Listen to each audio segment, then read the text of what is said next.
Finnboga dóttir ætla að segja okkur aðeins frá listasýningunni sem í þessum fallega sal og salnum sjálfum.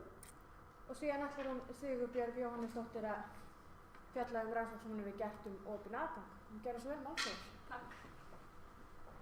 Já, okkur fannst svona tilvalið fyrst að þau voru komnar sumar langt að og sum langt að og aðrir styttra að tala aðeins listasalinn. Hann svona svolítið eins og punktur yfir á bókasafninu og það mörg ár síðan það ákváðu að hafa listsýningar og þeir var flutt hérna niður í þetta rými að þá var ákveðið að hafa sérstakann sal fyrir listsýningar. Hann fjölnóta salur eins og hann kynntur, þannig að það þessi möguleikar að hafa fundi hérna. Sumar sýningar eru þannig að maður getur allir haft fundi inn í þeim en við reynum á ákveðnum tímum árs að hafa sýningar sem auðvelt að hafa fundi inn á. Þess að tónlistarskólinn hefur samningu okkur að vera með tónleikana sína, þess að nemendatónleika, þess að 20-30 manna tónleika reglulega hérna á misserisfresti eða svo. Salurinn, hann lánaður út í 3 vikur í senn svona alla jafna, menn þurfa að sækja fyrir 1. júní og þá veljum við fyrir árið þar á eftir, þannig að þið ætlið að komast að 2018, þá sækjum við fyrir 1. júní og ég lofa engu, það er mjög þröngt nálarauga sem farið í gegnum. Sá sem að sýna hjá okkur núna er eldri herramaður, kennari úr NH, ég veit ekki hvort einhver hafi verið nemendur hans, Georg Douglas, Íri, sem ákvað að gerast Íslendingur 1975 eftir að það segja hérna. Giftist íslenskri konu og hans skemmtilega hann ráðvísi, þess að ég hef séð hann og þá hann að gera öðruvísi en nú kallar hann þetta vetradans og það er svo skemmtilegt að því hann á þessum árstíma að Rómverjarnir þeim fannst Írland vera kalt og dimmt og frástæðalegt og hann bendur okkur á svolítið með dansinum. Írski dansin var eiginlega hálf gleymdur þangað til rifverdansins. Óðbóðslega fallegt og maður fikk allir bara þurfi ekki fæturnar að geta verið með í þessu flottabóta systemi. Og þá fór hann að rifja upp innan í sér þessar bensku minningar og þær eru ljós, þær eru liti og þær eru hreyfingu. Og mér fannst bara svolítið gaman að hvað hann í rauninni sem hérna hvað hann nær vel þessu léttur, ég veit ekki hvort hann í kjóli eða slæðið eða í hverju hún í dansinum. Þannig að mér fannst það svolítið skemmtilegt og flott. Við höfum valið okkur 10 til 12 sýningar á ári og þetta er ein tegundin að vera með málverk en við reynum að vera með alls konar list. Það er eitt þema hjá okkur. Við viljum hafa ákveðlega menntaða listamenn. Hann til dæmis er búinn að mennta sig talsvert en ekki úr listaháskólanum en hann er búinn flotta kennara og hann hefur það svona þann plús að vera Mosfellsbæ, bílinn. Þannig að prófa alls konar kategóriur hvernig hægt er að velja fólk inn og annað sem ég langar bara að nefna við ykkur, ég skal svo sem ég bara hætta þessu, að við erum líka inni með sýningar eins og við ætlum að vera með lopapeysusýningu fljótlega. Það þema byrjaði þegar það var sýning hérna með Auði Laxness, þá fór jafnframt fram út í bæ, rannsókn á upphafi lopapeysunnar, þessara sem við þekkjum í dag. Sumir vilja kenna við Auði Laxness, en aðrir, hún er bara hluti af einhverju trendi sem var í loftinu. En svo er stundum something in the air og svo er einhver sem kannski fleiri en sem taka það niður. Þannig við erum stundum með þannig sýningar líka sem eru tengjast okkur og einhvern hátt en eru svona list og listhandverk eða eitthvað fyrir í þeim. En allavega þá er reglulega þetta að koma hérna á sýningar, við gerum svona bækling, við gerum einhver flaggar, það sem þetta sem salurinn stendur að, listamaður sér að öðruleiti sjálfur uppsetningu og þvíumlíkt. En við sjáum svolítið kynningar og það er líka mjög stór þáttur í því að vera með salinn svo þennan. En það sem er yndislegt fyrir okkur hinn, það er að geta setja með lítinn setjum fund þess að við fara núna og allt þetta fallega umhverfi. Og svo eins og allar að veita þá var ég að skoða alls konar system í kringu svona sali og að ræða við í Reykjanesbær að við þurfum líka að fara aðeins í gegnum það, eitthvað sem við ákváðum fyrir 11 árum kannski er ekki aftur leik í dag. En við aðeins erum að fara í gegnum það, þá getum við kannski aðeins látið renna á milli okkar hugmyndir og hvað passar í dag. En annars á eftir hérna í 105 ár og endilega skoðið, ef það er tíma skoðið þið safnið og ég hafi ekki verið hérna áður, endilega skoðið þið hvað að gera og ef þið ekki sé fiskabúrið, endilega fáið þið að skoða það. Heyrðu, jú, ég ætti að segja á eftir við kemur Sigurbjörg Jóhannesdóttir og hún ætlar að vera með niðurstöður rannsóknar sinni. Ég er alveg margkynnt. Já, maður hafði rétt að röð, sko. Bara takk fyrir að bjóða mér að koma hingað. Það er frábært að fá tækifæri til að segja frá því sem maður er að gera. Það sjá allir vel á skjáinu eða ekki?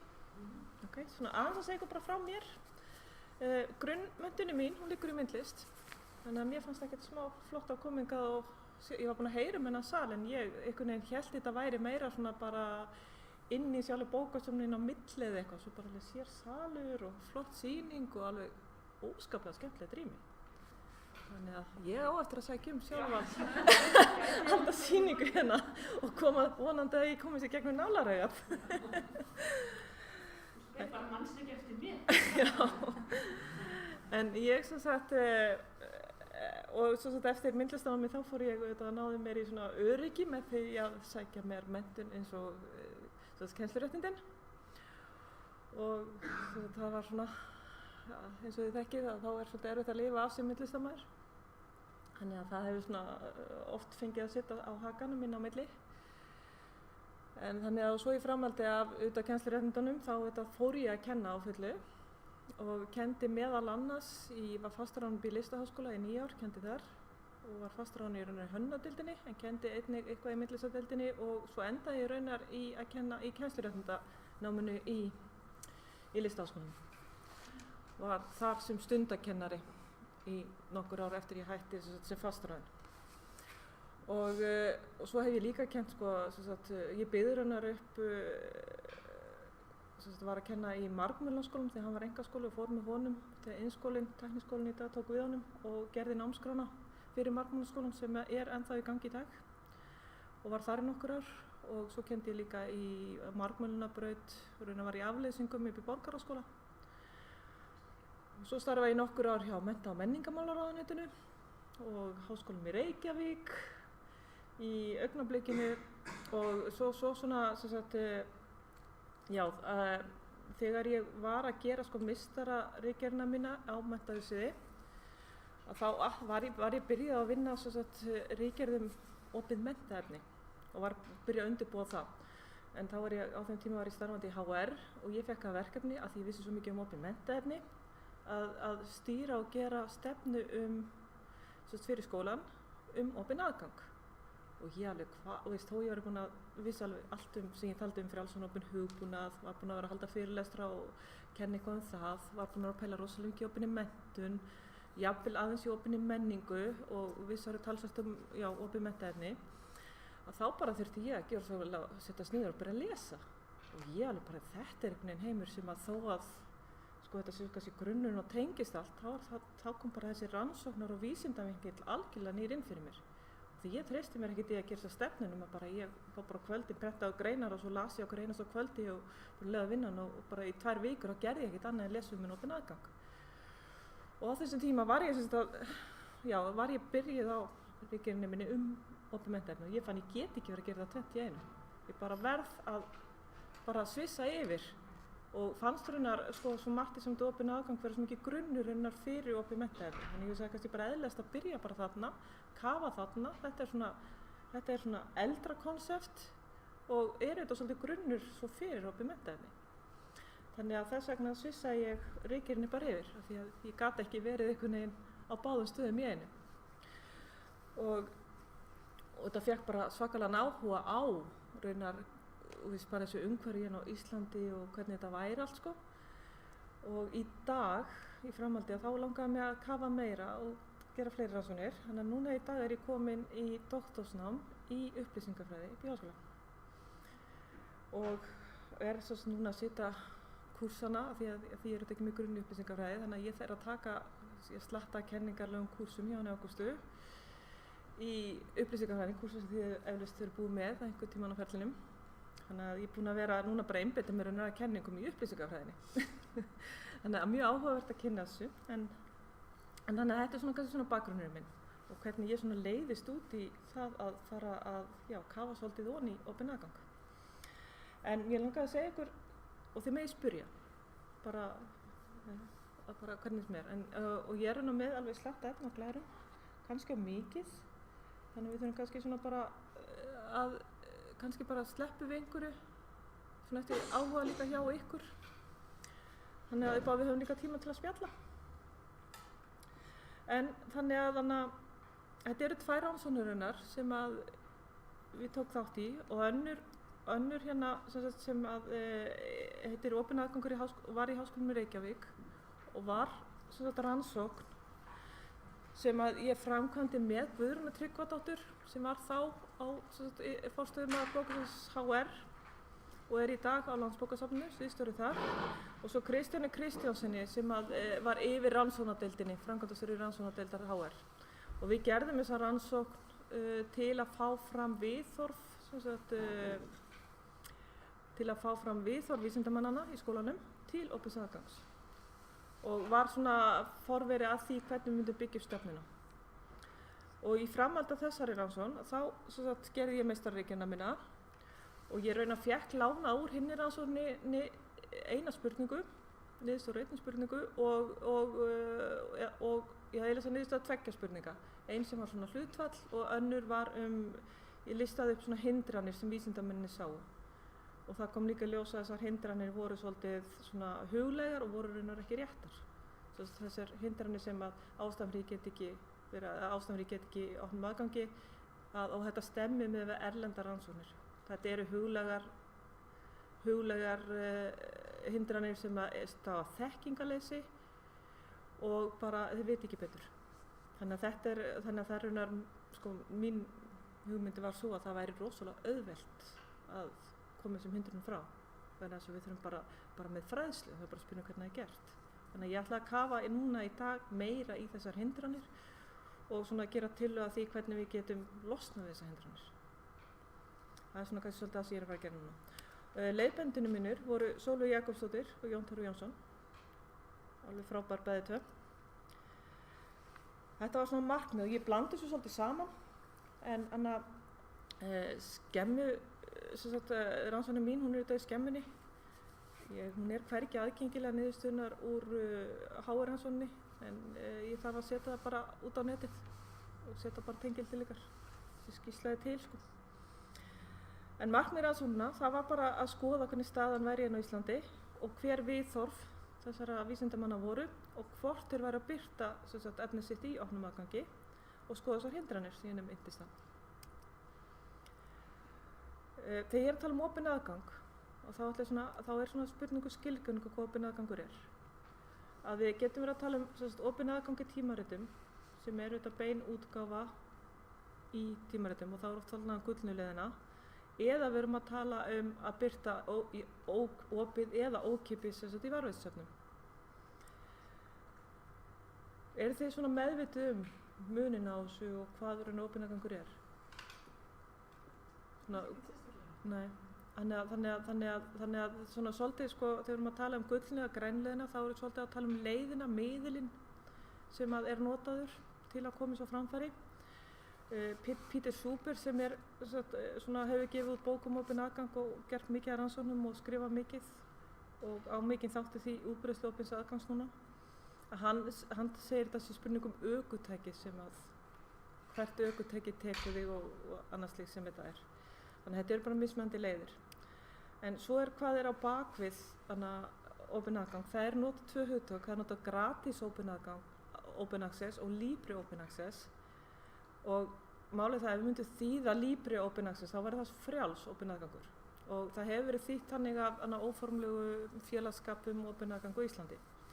En ég er á móti að nota þetta orð frjáls vegna þess að í heiminum sem við erum að tengjast er frían open source í svolítið hugbúnað. Og þannig hann er þýtt sem frjáls og opinn hugbúnaður. Og frjáls þýðir í þeim skilningi að það er engin höfundaréttur að því. Það er bara komin í almenningseign, það er svona public domain. Þannig að við finnst ekki geta nota orðið frjáls ef við ætlum að tengja öll þessi hugtök saman hérna á Íslandi. Þannig að við finnst þurfum að segja frjáls, við þurfum að segja opin, hvernig við erum að nota þetta. Þannig að ég var að pæla í hvernig við gætum gert þetta og ég byrjaði að nota svo skapandi opinn aðgangur, ókeypis opinn aðgangur. Svo bara fór ég að pæla í því hvort það væri ekki bara að gratis open access væri raunar bara ókeypis aðgangur. Það raunar efni sem stendur á fyrir efni sem er aðgengilt á netinu ókeypis en getur verið með höfundarétt eða einhvers konar afnotaleyfi sem einhvers konar hamlanir í. Eins og til dæmis ef það ekki Creative Commons, það eru sum leyfin þar sem eru til dæmis með ND þýðir má ekki breyta efninu og no commercial þýðir að það má ekki hagnast peningalega af efninu. Og til dæmis ef þetta sett inn í leyfið þá þetta raunverulega orðið það höfundaréttavarið, þetta telst ekki lengur opið.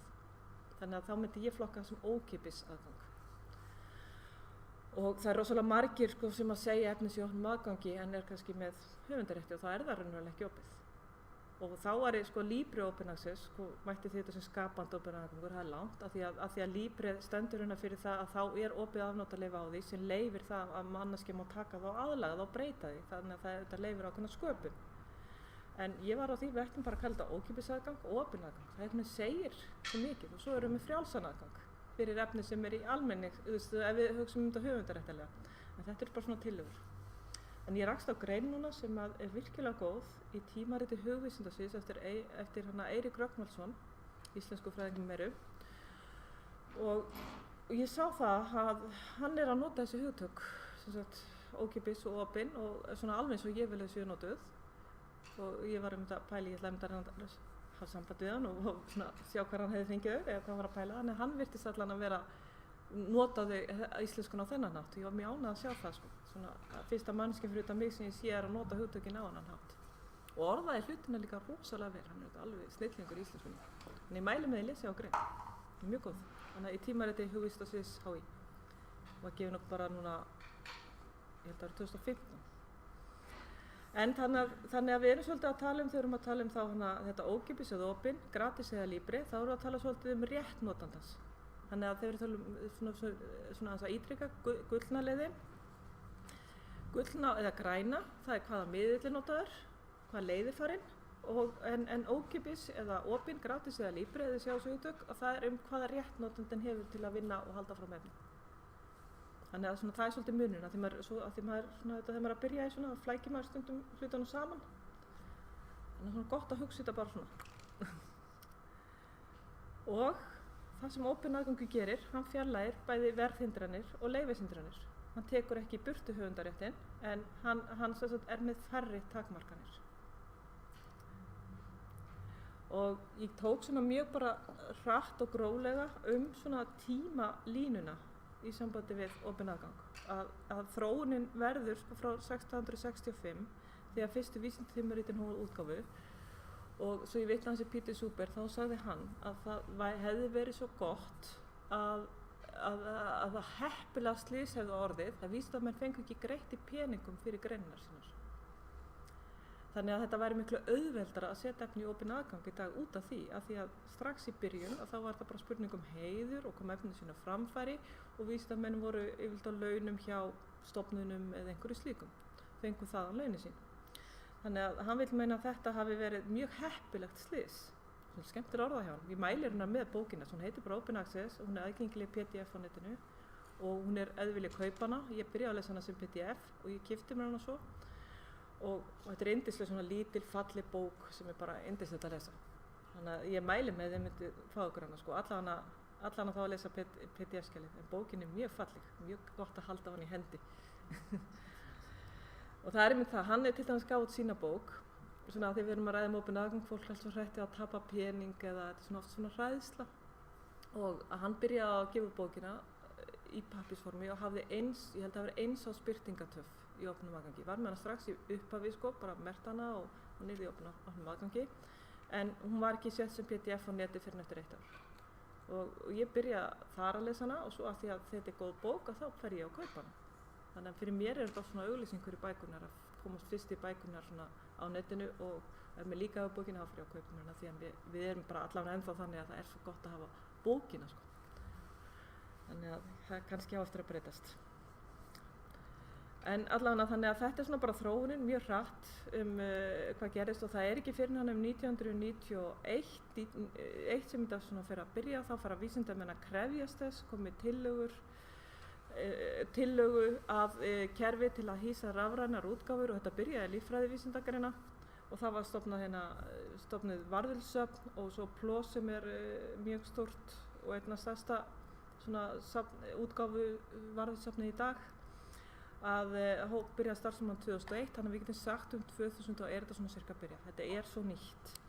Og svo það þessar stefnur, 3 stefnur sem voru gefnar á 2002 og 2003, Budapest-yfirlýsingin, Bethesda-yfirlýsingin og Berlín-yfirlýsingin, mjög stuttar, auðvelt að lesa og oft kallað BBB-yfirlýsingarnar og það sem svolítið merkilegt við þarna, því við erum alltaf, fólk að nota opin aðgangur á mismunandi hátt og ég velti svo mjög mikið fyrir mér að skoða þetta mikið í byrjun og þessar allar 3 stefnur, þær sammála það að efni sem raunverulega í opnum aðgangi ekki bara ókeypis, það líka með opið afnotaleyfi en samt alltaf þannig að höfundur sé eignaverkið. Þannig ef þú afsalar höfundaréttinum þá það ekki lengur opið. Þannig að opið þýðir það að þú búin að þú leyfir að nota efnið þetta á ákveðinn hátt.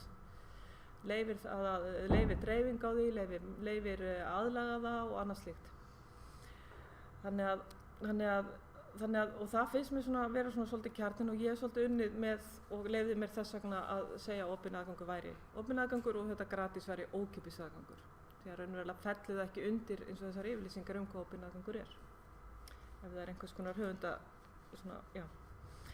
Og það sem líka svolítið skemmtilegt þegar maður fara að skoða Ísland, af því Ísland hefur gert mjög lítið. Árið 2004 þá skrifaði íslenskur ráðherra undir með OECD-löndunum að þau samþykktu að styðja við opinn aðgang að efni sem var að kosta opinberu fé.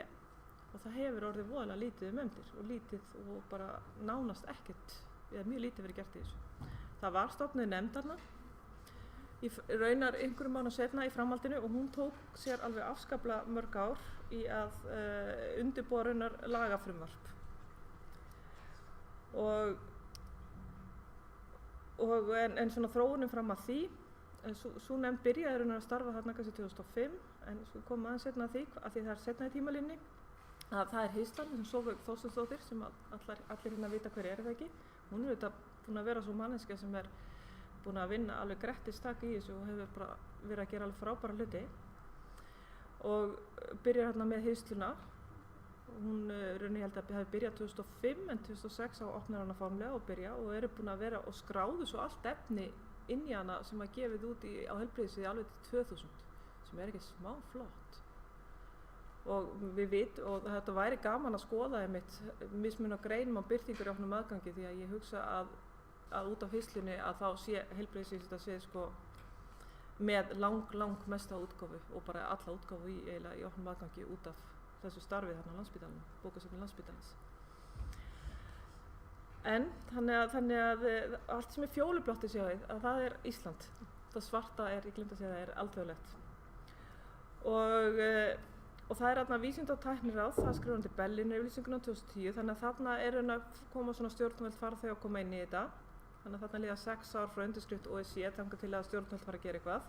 Og það meira sérstakur kafli open access í stefnunni og svo samþykkir Háskólinn á Bifröst stefnu opinn aðgang.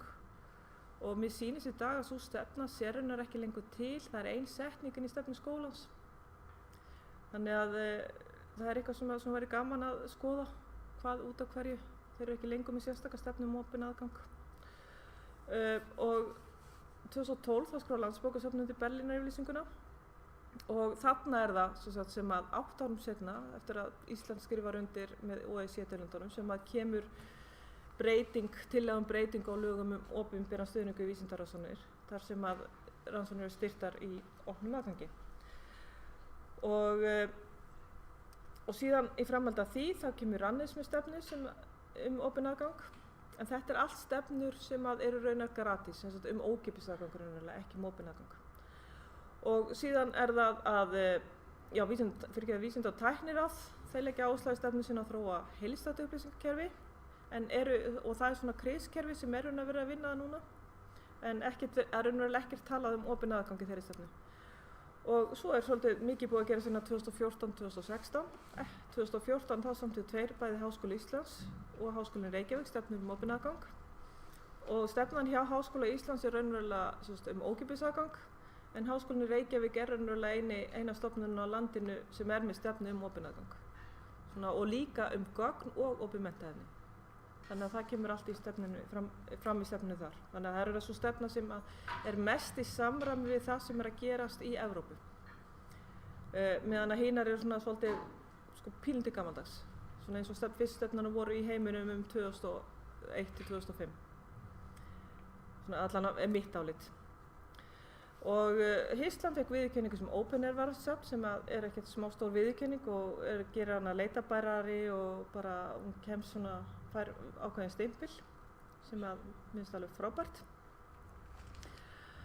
Og svo skrifar Háskóli Íslands undir Berlín-yfirlýsinguna 2016. opinvísindi.is var opnað, þið þekkið það eða ekki.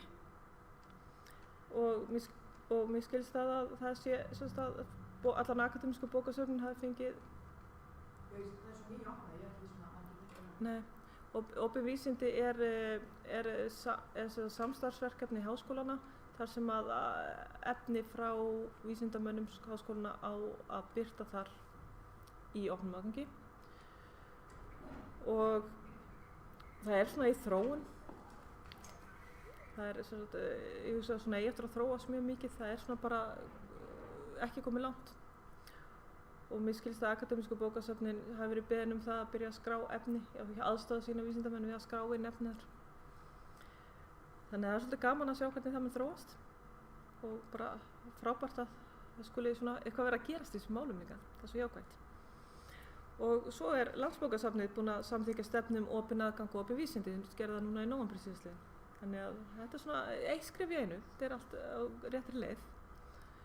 Allan fyrir svona þá sem eru hlynntir opnum aðgangi. Og þetta voru rannsóknarspurningarnar, staða opinna aðgangs á Íslandi, viðhorfin, þröskuldar og hvort sem var svona kannski aðalmáli í minni meistararrannsókn var að skoða hvort þessi akademísku starfsmenn væru að nýta sér reglur vísindatímarendana hvort þeir gætu birt í opnum aðgangi. Því að það oft sem að vísindamenn geta birt en gera það ekki. Og ég held að það hefur engin rannsókn verið sem hefur skoðað það áður. Ég hef allan ekki rekist á neina í heiminum. Og þetta voru rafræn könnun sem var HR-rannsóknin og svo greindi ég birtingalista og tók viðtöl.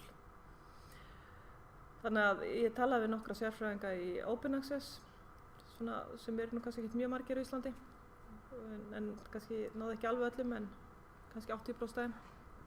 Og svo þetta var þessi hópur sem akademísku starfsmenn HR sem störfuðu þar vorið 2014 en ég greindi listan fyrir 2013. Þannig að ég tók alla starfsmenn sem voru, allan birtingalista starfsmanna sem voru starfandi 2013. Og þetta var svona úr rafrænu könnuninni, svona hvað fólki fannst, að 70% af, þetta spurningar sem vísindamennir sjálfur að svara. Og það voru 106 var það þýðið raunverulega sem að fengu spurningalistan. Og þetta voru bara þeir vísindamenn sem þeir kenna, af því að HR líka með kennara sem eru bara með kennsluskyldu, þeir fengu ekki listan. Þetta voru bara þeir sem eru með rannsóknarskyldu. Þannig þeir voru 106 og svörunum var 58,5% sem voru 62 svör. Þannig að þetta 70% af 62 svörum. Þannig að 70% af þeim finnst að þeir eiga að birta og 7% alls ekki. Og það eru helmingur þeirra sem búin að kynna sér ykkur útgáfuna, helmingurinn ekki. Og 62% finnst að háskólinn eigi að vera með stefnu opinn aðgang. Og 39% finnst að vísindamenn eigi að reyna að birta í tímaritum sem leyfa opinn aðgang. Og þetta þeir sem segjast að byrta, 3% segjast byrta allar sína niðurstöður í opnum aðgangi og ég held þeir hafa allir verið í tölvufræðimegin. Þeir voru jákvæðari og byrtu stundum eða alltaf og það var munur og þá vísi ég ekki með það hér og 60% átt að segja stundum byrta og 29 aldrei. Og, já. spurður eitthvað í framhaldi af því af hverju þeir vilja síður birta? Já, það voru þessar hindranir raunar sem að komu upp, sem að ég kem aðeins inn á eftir. Og það var raunar í því, svona kannski svara strax, að það var það sem var hæst, það var hár kostnaður, af því að þeir virtust bara þekkja gullnu leiðina, sem að í þessum hybrid eða blönduðu tímaritum, þar sem að fólk getur birt, sem bara þessi típisku áskriftartímarit, svo bjugguðu til annað módul í hliðina og voru með rafræn útgáfu og þeir vísindamenn sem vilja birta í opnum aðgangi og fá þá, flestir eru með CC BY eða CC BY séralegt SA frá Creative Commons leyfi, og ef þeir vilja það, að þá þurfa þeir að borga, og það eru stundum svolítið háar upphæðir. Og þeir virtust raunverulega bara þekkja þá leið, virtust ekki þekkja varðveisluleiðina eða reglu tímarita eða slíkt. Þannig að hindrunin var fyrst og fremst þar og svo þekkingaskortur. Ég kom aðeins inn á þetta aftur. Og endilega spyrja, ekki vera hreymin í það, því annars bara veð ég áfram, hratt. Og það er kannski líka sjálfsagt að því þetta er, eins og ég segja, þetta er pressikynning sem er á netinu og ég get látið þig hafa síðan slóðina upp að hún getur sendt hana á listan, þannig að þið getið skoðað þetta. Það er svo gott stundum svona stikkorð í svona glærum. Að þetta eru þær greinar sem að ég greindi, þetta voru 160 greinar sem voru eftir 57 vísindamenn og þetta er svo mikið af tölum en það sem er svolítið áhugavert og ég hafði svolítið áhuga að skoða líka því að hindrunin var líka svolítið mikið að sem að kom í þessari viðhorfakonu var að virt tímariti er ekki opnum aðgangi eða ef ég ætla að birta í tímariti með háum áhrifastölu í þessu tímariti að þá geti ég ekki birta í opnum aðgangi. Það er eina af hindrunum. En þessi sem ég var að greina þar voru 110 í þessu tímaritum og 9 í 5 íslensku tímaritum og það verður að segja svo íslensku tímaritin voru langvest. Það voru bara ekki hægt að finna neina reglur, engar alþjóðlegar skráningar. Það er eitthvað 4 tímarit sem er að gera mjög góða hluti og það var ekkert af þeim þarna þetta var allt svona tímarit, það voru engar upplýsingar á vefsíðum og annað slíkt. Og svo frétti ég bara í viðtali hjá Sólveigu, sýndi okkur hana í Hýslunni að þau auðvitað hefði boðið öllum svona lækna og heilsutengdum tímaritum að birta hjá þeim og það er birtar greinar bara á útgáfudegi í Hýslunni en þetta kemur hvergi fram þannig að á vefsíðum ekki einu sinni á vefsíðum tímaritin eða neitt. Það eru 10 tímarit allan á Íslandi sem að greinar eru bara birtar strax í Hýslunni en að fá upplýsingar þetta það var alveg bara og alla greinar þær eru skoðar út frá reglum tímarita opinn aðgang og ég flokkaði svona í ís og ekki ís af því að eins og ég, mér fannst það svolítið áhugavert og svo flokkaði ég tímaritin líka hvort þau voru opin, bara strax gefin út í opnum aðgangi, hvort það var blöndu, þessi hybrid tímarit eða hvort það var bara svona áskrifta tímarit, engin möguleika en einu öðru og skoða þessar birtingarreglur og skoða svo birtingarreglur varðveissöfn og vefsíður og bar svo saman við svör höfunda í könnunni og skoða niðurstöður. Og bókasafn HR á sama tíma, Guðrún Tryggva, hún og hennar starfsfólk fór á sama tíma í það að þau gerðu lista, held ég, fengu birtinglista 5 ára aftur í tíman, allra tímarita sem að starfsmenn HR höfðu gefið út í og þau gerðu lista fyrir sína starfsmenn þar sem að þau listuðu upp og sá listi held ég bara á vefsíðunni í dag, eða ekki Hafdís? Ég held það. Hjá ykkur. Það var reglur tímaritana í samt opinn aðgang. Mér minnir það að hann sé bara já en það var allan að það gerðu og unni alveg frábært starf og ég fékk svo þann lista og gaf svo nýtt hann mér sem base þannig að þetta var alveg klikku vinna að fletti svo öllu upp þannig að ég gæti alveg að nota hann sem base eins og þurfti ég að lokum að fletta aftur öllu upp vegna þess að ég þurfti ítarlegri upplýsingar. En þarna bara allan komin alveg þannig mjög líklegt að því að svo eru vísindamenn alltaf að gefa út í sömu tímaritum. Það bara þarna listi reglunar sem þú getur bara fengið hjá bókasafni. Og bókasafn HR hefur að gera rosalega fína hluti í samt að styðja sína vísindamenn. Og þannig að minnst þér alveg til fyrirmyndar og þetta er eina bókasafni sem ég finn svona mikið af upplýsingum til að styðja við vísindamenn í útgáfu. Ég er búin að reyna að finna allan á vefsíðunum en svo getur verið að sé bara eitthvað innanús sem það sér ekki og já þetta var svona að þarna kom í ljós að 69% af þessum greinum hefði verið hægt að gefa út í opnum aðgangi og 11% var alls ekki hægt að gefa út og ég fann ekki reglur 5% tímarita, það hafa mjög líklega verið allir íslensku tímaritin. Og þegar við erum að tala um að fara í varðvísisöfn þá erum við að tala um 3 tegundir af greinum. Þeir tala um það sem er kallað preprint, það er óritrýnt handrit og svo er það postprint sem er ritrýnt grein í útliti höfundar og þannig má oft birta strax eða með nokkurra mánaða birtingatöf eða PDF útgefinni grein, sem þarf að vera í útliti höfundar. Og það er svolítið áhugavert að sjá, ég held að preprint væri kannski það sem að væri algengast, það var einhvern veginn mín tilgáta þegar ég byrjaði. En það kom í ljós að raunverulega að það mátti hafa best, sem ég vil meina mér að sé best fyrir fólk, að 92% af þessu greinum mátti setja út annarkvort strax eða með einhverju birtingatöf. Og birtingatöfin gat verið upp í 2 ár, en algengast var að, ég held að í lokinu var eitthvað 82% sem mátti setja bara strax útgáfu, sem er hátt hlutfall. Þannig að leið bara þetta sama dag og tímaritið er gefið út, að þá mátti setja ritrýnda grein út, en óritrýnda handriti mátti vel setja strax út meðan varst að bíða eftir útgáfunni. Þannig að, og það er líka svolítið flott að geta sett út rannsóknir sína strax, því stundum tekur 1 eða 2 ár að bíða eftir tímaritinu.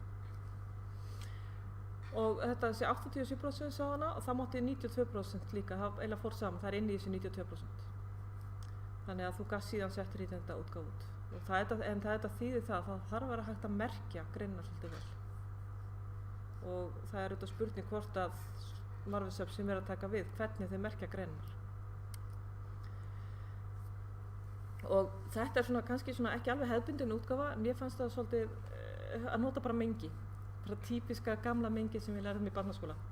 Að vera með ritrýndagreinar, óritrýndar og PDF, hvað hlutfallslega mætti, og það er langmest sem má setja bæði, þið sjáu þegar ég tek hana óritrýndar í burtu, að þá er það 71% sem má setja bæði ritrýndar og óritrýndar og það er 80% sem má gera allt þrennt.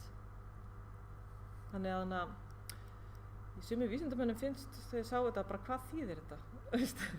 Mér var svo einhvern veginn lógist að setja upp í mengi. Þannig að ég þurfti alveg að sannfæra leiðbeinanda minn að halda þessu mengi inni.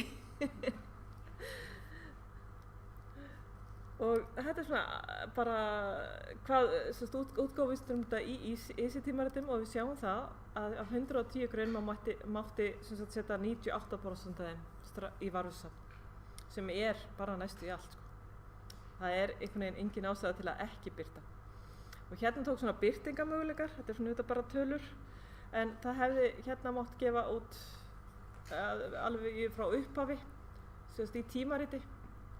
En það þýðir að það þarf að borga með þessum mörgum. En þetta er mikið af þessu tímaritum sem rukka fyrir það. Þannig að það er skiljanlegt að það sé ekki gert, af því að stundum er þetta alveg 300 skall, getum við það, mjög oft frá 100 upp í 300. En þetta hérna er svolítið áhugavert fyrir okkur, að það hefði mátt birta 98%, svo 129 greina í opnum aðgangi í varðvísisöfni. En það sem er áhugavert, að þetta var, svo gerði ég raunar aðra undirrannsókn.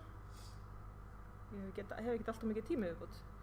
En ég ætla að sleppa þessum kafla. Þetta var auka rannsókn sem ég tók af því að það svöruðu, bara að segja ykkur aðeins, ég get svo kíkt á glærnar, að það voru, ég skoðaði sérstaklega 58 greinar til 22 þátttakendur sem svöruðu því hvað þeir birtu mikið í opnum aðgangi árið 2013. Þannig ég tók þá út og skoðaði hvað þeir hefðu, hvað þeir sögðust hafa birt, og sem var 30% og hvað þeir hefðu geta birt, og það kom í ljós þeir hefðu geta birt allar. Þannig að við skulum bara fara praktíkina þetta, alltaf frakkar áfram með hitt. Og þetta er bara smá listu hvar þeir hefðu mátt birtar. Þið sjáu að þetta eru reglur sem tímaritinu er með og þið sjáu að þau eru með alls konar reglur. Það má birta á persónulegri heimasíðu, það má birta vefsíðu stofnunar, hvaða vefsíðu sem er, í varðveislusafni stofnunar sem höfundur vinnur hjá. Það er kannski, þið séu að það er hæsta hlutfallið þar. Það þarf að vera stofnanavarðveislusafn til staðar. Og þetta, mér þegar ég sá þetta, þá brá mér svolítið því að á þessum tíma var bara skemman og hýslan og við vitum það að starfsmenn háskólan ekki að birta mikið í skemmunni þó að það sé sagt að birta þar. Og svo bara opið almennt svona varasöfn, alþjóðleg, fagbundi varasöfn á server í forbrenda grunn, þetta svona varasöfni Arsif, margir tiltöku það og svo PubMed Central. Ég held að þetta voru svona reglunar sem að tímaritin eru með. En það sem ég fannst áhugaverðast, þá þetta.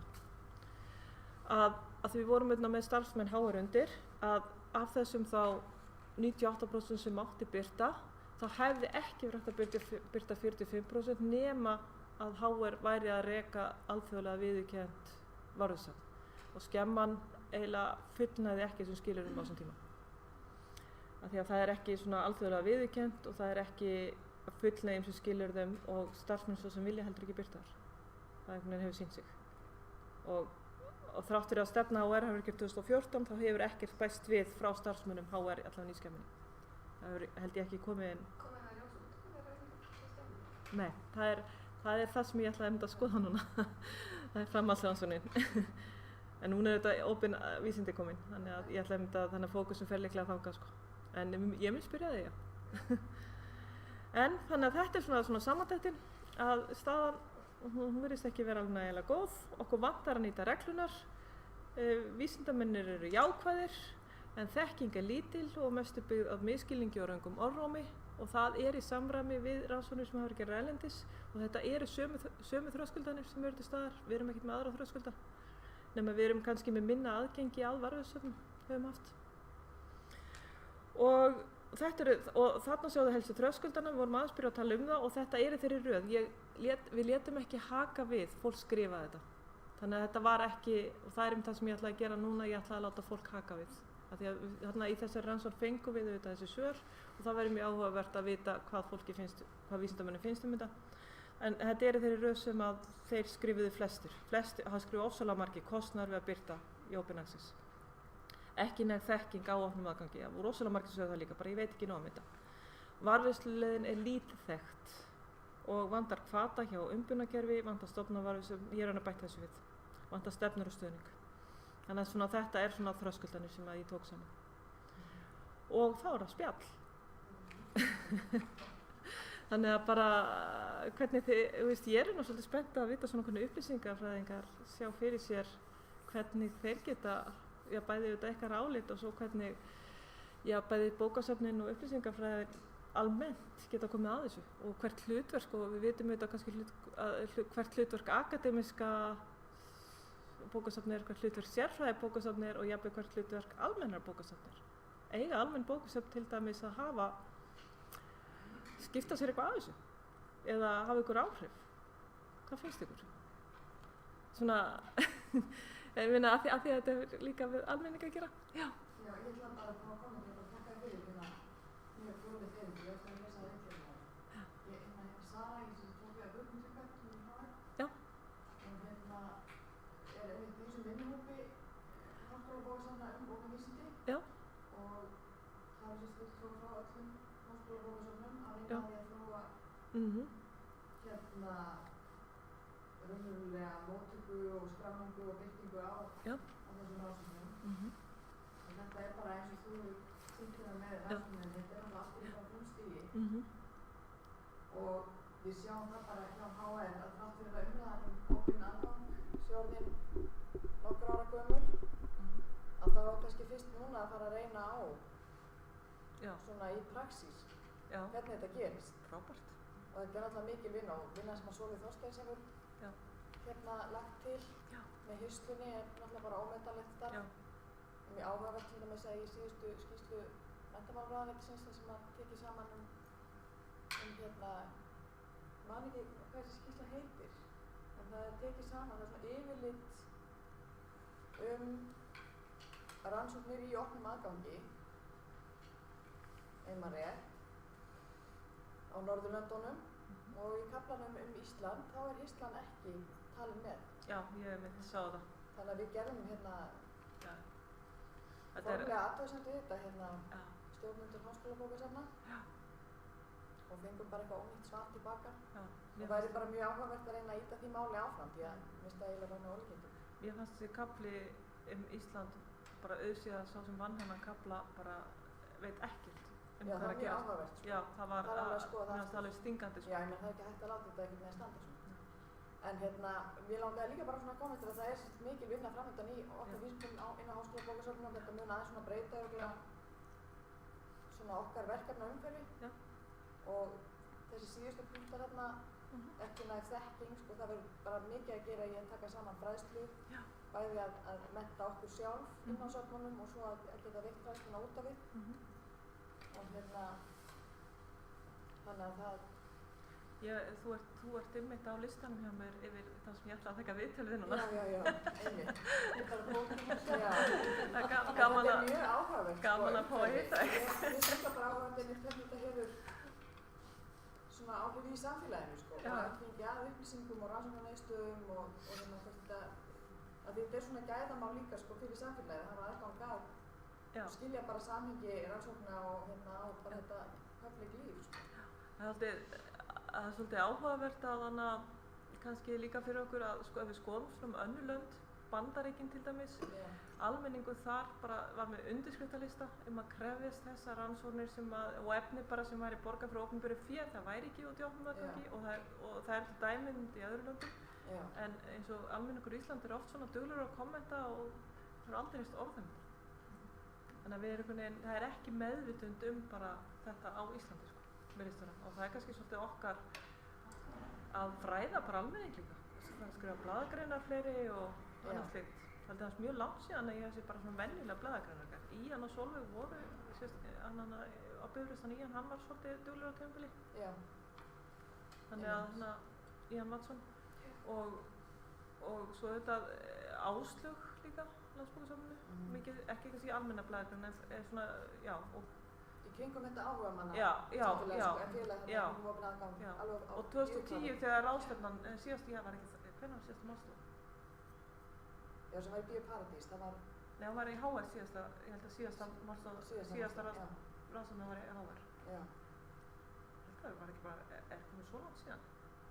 Nei, það getur verið. Þannig að það er allavega að þau voru mjög duglega en voru með ár eftir ár. En það er eins og það hafa aðeins þóttir svona botnin úr því núna, sko. Þannig að líka kannski komið tími til að annað fólk kom inn, hjálpi til. Já, ég svo opin vísindi, sko, opnun á því varðveislusafni og vinnan þar, hún ætti að vera svona hvati til þess að ýta þessum málaflokki áfram, sko, sem sagt rannsóknum og opnum aðgangi og þessu. Og það hefur þá eitthvað svona potensial til þess að vera hvatning líka fyrir okkur, upplýsingafræðingar, til þess að taka svona afstöðu með opnum aðgengi. Já, einmitt. Að það sé orðið raunveruleiki, sko. Þetta er ekki bara fræði. Nei. Og svo er líka bara núna, sko, eins og Evrópusambandið með Horizon 2020 áætlunin og fleira. Og þeir gera kröfu það að allir sem fá styrkjaðum, þeir verða að birta opnum aðgangi og ekki bara sko niðurstöðunar, líka rannsóknargögnin, hrágögnin og það er raunar svo vinna sem er að fara fram rosalega mikið fram bara allan heim meðan við erum ennþá að berjast í því að fá niðurstöðuna birta svo bara það er búin, sko, í mörgum öðrum löndum og fólk er komið út í rannsóknargögnin en það er auðvitað þessi stöðlun, gögnin á mismunandi formi hvað má raunverulega birta, það er að passa upp á persónureikanleiki og annað slíkt og ég til dæmis núna er að vinna í nokkrum rannsóknum á menntasviði og þá er bæði með meginleg og eiginleg gögn þar, sko mjög alveg ekki tengt opnum aðgangi, en ég er að vinna með nokkrum prófessorum, dósendum og lektorum og er verkefnastjóri yfir 4 rannsóknum og við erum einmitt, og ég þær eru allar búin að samþykja það, það er allt í opnum aðgangi og gögnin líka og ég er búin að vera núna í samtali við Landsbókasafnið til dæmis að birta skýrslunar en fæ ekki að birta þær samt í opnum aðgangi, það verða eiga á að birta þær í skemmunni af því að það eru ekki ritrýndar, það heitir skýrslur, sko. Og þannig að það er áhugavert líka hvernig á að nota þetta safn opin vísindi. Það er allt í svo mikilvæg mótum líka, þessu skemman hefur orðið, sko það er svona óskilgreinanleiki líka í skemmunni, sko, það hefur verið vandræði með, við mist einhverja rannsóknir út erlendis í erlendum varðveislusöfn, af því það hefur ekki verið til íslenskt varðveislusöfn. En svo er það með gögnin sko, sem að ég er líka svolítið spennt fyrir, hvar ég reyna mun geta sett þær, þannig að það muni lifa sko, ég geti sett á persónulega vefsíðu eða droppa sér mér eitthvað veitt aðganga því, en það er ekki einn varðveisli. Nei, og stór náttúrulega hluti af þessum vanda líka er birtingar vísindafræðimanna sjálfra hjá bara ResearchGate og Academia og sem er raunverulega bara samfélagsmiðlar og svona dreifingarleið, en þannig að það er svo mikil vanþekking á báða bóa líka sko, og svo er þetta náttúrulega líka á endanum bara pólitískt mál, það er alltaf corporate yfir public og við erum svolítið föst inn í því mengi sko, og það er rosalega erfitt að eiga við það. Það er mikið sem það er að vinda ofan af. En ég ætti allan að prófa þetta núna og byrja á þetta meginlegu gögnum út sko, og ég strax bara að hugsa hvaða sko reyna að dálka og ég ætla að setja eins og ég er búin að hugsa, ég ætla að setja bæði Excel og SPSS og hvaða dálka þarf ég að taka út sko. Veistu, það er strax, ég get ekki, það er ákveðna bakgrunnsupplýsingarna sem ég get bara, eru ofreikjanlegar sko. Þannig að ég strax svona er að skoða þar núna. Þannig að það er svolítið áhugavert fyrst mér að gangi gegnum þetta sjálf og svo með eiginlugögnum þá get ég sett þið út, get ég sett við og þetta er eitthvað svona prósess sem að ég sko verði í bara núna næsta árið og vonast til að geta svo kannski tekið saman eitthvað til að geta koma að framfæri svona eiginlega bara hvað maður rekst á og hvert maður raunverulega fer með þetta. Ég sé alveg núna að nota Figshare varðsóknir mjög mikið, veit ég hvort þið þekkið það, Figshare, það er alveg frábært. Maður var sett á 20 gigabæta ókeypis sko og getur sett inn veggspjöld, kynningar, þetta er hugsað fyrir rannsóknir, ritindagreinar, skýrslur og þú getur valið leyfi. Þannig að mjög flexible, mjög einfalt að setja inn, það þarf ekki svona að lesa heila leiðbeiningasíðu eins og þarf fyrir opin vísindi til að setja inn efni. Þannig að þetta bara segir sig allt sjálft. Þannig að það er eitthvað svona sem ég finnst ákveðin fyrirmynd jafnvel í fyrir okkur þegar við erum að móta okkar kjöri. Það er svona einfalt. Hvað heitir það? Figshare. Eins og figure, fig og svo share að deila. Figshare, ég held að minna að sér kom. Og já.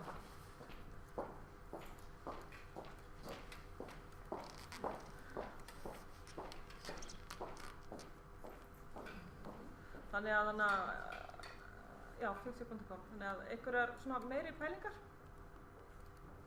Hvernig sjáu þið að koma upplýsingafræði? Svona, og jafnvel almenna bókasöfn? Ég hef ekki hugsað þetta almenna bókasöfn. Ég veit ekki hvernig geta almenningsbókasöfn komið á. Ég myndi alltaf fyrir mér. Ég finnst það svolítið svona framöndum. Hvernig getum við komið á þessu? Ég þekki þetta ekki nógu. Nei, ég þekki þetta ekki. Þið eru starfandi. Kannski er við bara að láta vita af þessu, að fólk er að leita upplýsingum. Það getum við bara gert það. Skiptir alltaf máli. En svo erum við að nota bara, alla sem það, leitir, hvar, þetta. Kannski er það aðalega bara fræðslan, spurninga það. Skiptir máli. Hérna til dæmis sko, sjáðu Figshare, þetta er eins og þetta er minn staður sko. Hérna er ég búin að setja nokkra skýrslur sko. Þetta er rannsóknir sem ég er að gera á menntasviði. Hérna til dæmis grein sem ég skrifaði sem heitir Opin aðgangur af vísindefni. Og þá kemur sem sagt greinin hérna fyrir ofan og maður getur downloadað henni og skoða hana. Þannig að voða þægilegt sko. Þannig að endilega skoða þetta. Og sérstaklega sem þetta er aðgengi og svo líka að benda fólki á. Ég er til dæmis ekki upplýsingafræðingur undir menningarstofnun en hins vegar erum við ofta að fá inn. Við erum náttúrulega ekki með sko nemendur og mjög svona mikið á framhaldsstigi en samt að mér hérna í gær stúlka í doktorsnámi að sækja sér efni. Þannig að þú var ekki nema sko við vissum þetta væri til og vissum svona cirka hvað þetta snýst og þetta heyrum við oft í Sólveigu og mjög spennandi að heyra hvað hún er að segja sig.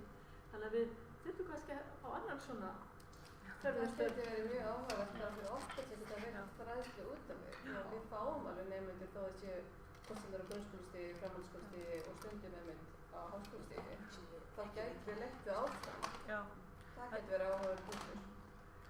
Og hafa þess að þekkingu pínu sjálf, vita pínlítið hvað þetta snýst. Það er líka sko eins og fyrir nemendur við sjáum alveg hagræði því að nemendur geta verið að ná því efni á netinu og bara eins og framhaldsskólanemendur peningalega hvað þetta er að skipta miklu máli sko að kennarar séu meðvitar það að vera með greinar sem er aðgengi af á netinu og annað slíkt og það er líka það sem er með þessar greinar, þó að það sé verið að setja vísindaefni út, svo verður þetta kennsluefni. En þetta kannski meira á háskólastigi en það má nota íslenska greinar á, ykkur ákveðna niðurstöður, ykkur ákveðna rannsókna á framhaldsskólastigi. Það er svolítið áhugavert eins og þú komst inn á hana fyrr í fyrirlestunum einum. Af því þetta er náttúrulega fjalla líka náttúrulega bara svona kultúrbreytingu. Að vísindamenn eru vanir að birta í virtum tímaritum. Og það er ákveðið ferli og þetta er algjör kúvending náttúrulega á því. Þannig að það tekur einhvern tíma hana en við þurfum náttúrulega að vera hluti af þeirri breytingu. Að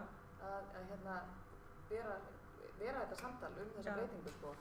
Fyrir bara komandi kynslóðir sem er að koma inn á bókasöfnin, bæði bara nemendur og kennaranna og yngri fræði og vísindamenn. En annars er þetta svolítið síróp sko.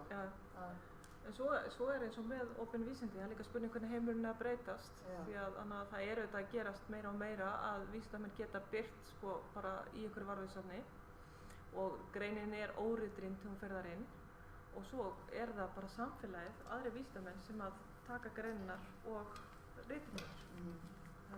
Þannig að í staðan fyrir að sé alltaf þetta tímarit, þessir ákveðnu menn sem að ritrýna eða ákveðna fólk að þá er líka umhverfið svolítið að breytast og það er líka að vera að tala um það að því að núna eins og hvatakerfi háskólana það er engin hvatir hennar þó að skólanum sé komið með opinn aðgang, þá er engin hvati að birta í opnum aðgangi. Það er ekkert sem að veitið framgöngu starfi, hærri laun, hærri virðingastöðu eða neitt slíkt.